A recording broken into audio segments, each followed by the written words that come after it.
Hi everyone and welcome to Module 3. Last week we looked at how to control visual effects through aperture and shutter speed. This week we'll be looking at how to take great pictures through composition and framing. Composition is all about how to create a simple, strong image using one main focal point or subject. We'll discuss the rules that help make a good composition. Framing a photograph is about putting a rectangular frame around part of the world that you see around you. Deciding on an angle or point of view is what makes your photograph unique. As a good photographer, we need to create the illusion of three-dimensional space in our photographs.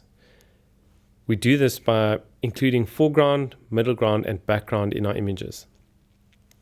If we split the composition into thirds horizontally, with the foreground in the space nearest the camera, followed by the middle ground in the middle section, and then the top third with the background, we are able to do this.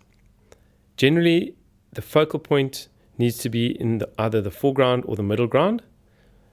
Always ensure that bright, distracting background colors or shapes are not overlapping or interfering with the focal point in the foreground. So you might be wondering why it's important to shoot a three-dimensional photograph. Depth is an optical illusion created through your compositional tools to enhance the three-dimensional quality of a two-dimensional surface. We want to take the viewer on a visual journey, creating a world within the frame. There are two really important points about the rule of thirds.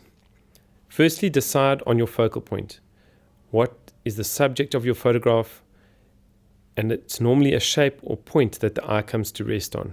The second important point is to position the focal point on a third line, moving the focal point away from the center. Now let's discuss a few more framing ideas. Lead-in line is often created by a diagonal which creates movement and leads the eye from the foreground into the background of an image. Horizontal and vertical lines create stability and give the feeling of calmness and structure.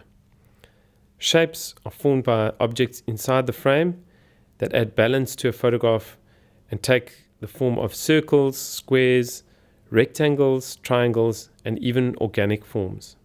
Let's have a look at analyze some of my pictures. This first image shows a very low viewpoint parallel to the ground and allows the subject to be reflected in the water. This places the foreground subject on a similar scale to the background buildings and distorts the apparent size of the people in relation to the background. The second photograph is photographed in Tulbagh, and here I used a wide-angle lens to heighten the sense of perspective. If you extend the two parallel lines of the road into the distance, at an imaginary point they will intersect. This concept is called two-point perspective, and it gives the photograph the appearance of three-dimensional space.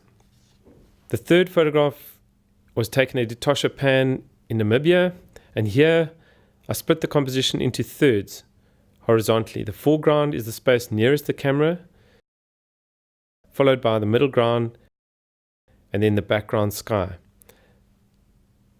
To wrap up, great composition and framing will add impact and visual interest to your image. Depth of field is essential to creating a three-dimensional photograph. Remember, it's really important to place your focal point using the rule of thirds. Leading lines lead your eye into the focal point of the image.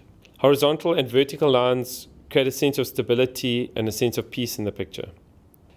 Recognizable shapes such as triangles, circles, and rectangles create structure in your image. Please refer to your notes for the Module 3 assignment on composition and framing. Thanks for watching. I look forward to seeing your pictures. Don't forget to keep on shooting. We are working towards an online portfolio, and I'll catch up with you in the discussion forums.